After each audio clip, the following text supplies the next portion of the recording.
আজকের পথটি একেবারে কলকাতার পুরনো হেরিটেজ বাড়ির মতো, যে অতীতেও ছিল, আজও আছে, ভবিষ্যতেও থাকবে। ইতিহাসের মতোই বেঁচে আছে প্রজন্মের পর প্রজন্ম ধরে। বং ফুডি টেলসের রান্নার সাজে শারদ সিরিজের আজকের রেসিপি হচ্ছে সর্ষে চিংড়ি। তাহলে আর দেরি কেন, শুরু করি। আজকে বাজার থেকে 1 কেজি বাগদা চিংড়ি নিয়ে এসেছি। তারপর চিংড়ি মাছগুলি ভালো করে ধুয়ে নিলাম।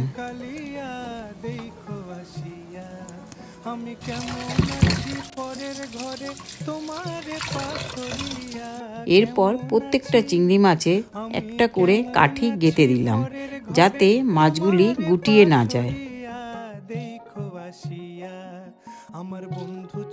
প্রথমে আমি শিলনোড়াতে কাঁচা লঙ্কা মিহি করে বেটে নিলাম।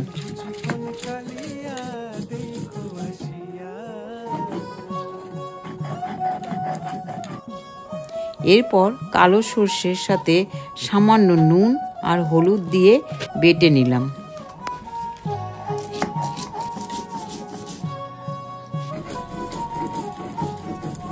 ভিজিয়ে রাখা চালমগজ আর কাজু বেটে নিলাম। চিলে বাটা স্বাদটাই অন্যরকম।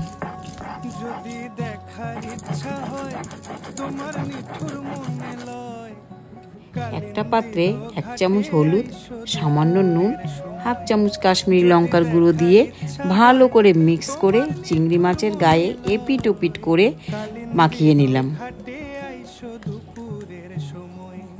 আমি জল ভরিবার ছল করিয়া দেখব নয়ন ভরিয়া, জল ভরিবার আমি জল ভরি। প্যানে সর্ষের তেল দিয়ে চিংড়ি মাছগুলিকে একে একে হালকা লালচে করে ভেজে নিলাম। বেশি কড়া করে ভাজবেন না, কারণ চিংড়ি মাছের আসল স্বাদটাই না হলে পাবেন না।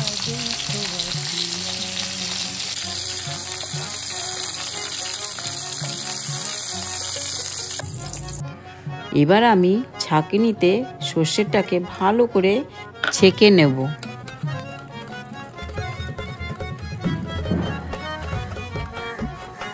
এরপর কাঁচা লঙ্কা বাটা, কাজু বাটা আর 3 চামচ ফাটিয়ে রাখা টক দই দিয়ে স্বাদ মতো নুন, 4 চামচ সর্ষের তেল দিয়ে ভালো করে ফাটিয়ে নিলাম। অল্প একটু জল দিয়ে দিলাম। এরপর প্যানে সর্ষের তেল গরম হওয়ার পর বানানো মশলাটি ঢেলে দিয়ে একটু নেড়ে চেড়ে ফুটতে দিলাম। তার মধ্যে আমি একটু হলুদ গুলে নিলাম। ফুটে আসার পর মশলাটি নাড়তে নাড়তে হলুদটা ঢেলে দিলাম। তে রং ও স্বাদ দুটোই বাড়বে। স্বাদ মতন নুন আর চিনি দিয়ে চিংড়ি মাছগুলোকে ঝোলে ছেড়ে দিলাম।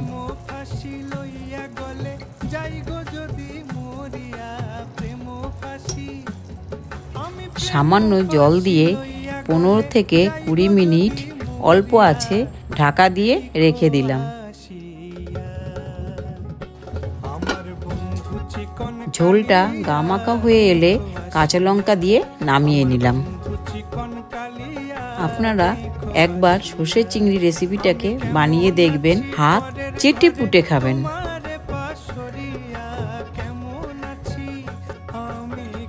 পুজোর মরশুম মানেই রান্না, আর রান্না মানেই বং ফুডি টেলস। ভিডিওটি ভালো লাগলে লাইক, শেয়ার এন্ড সাবস্ক্রাইব।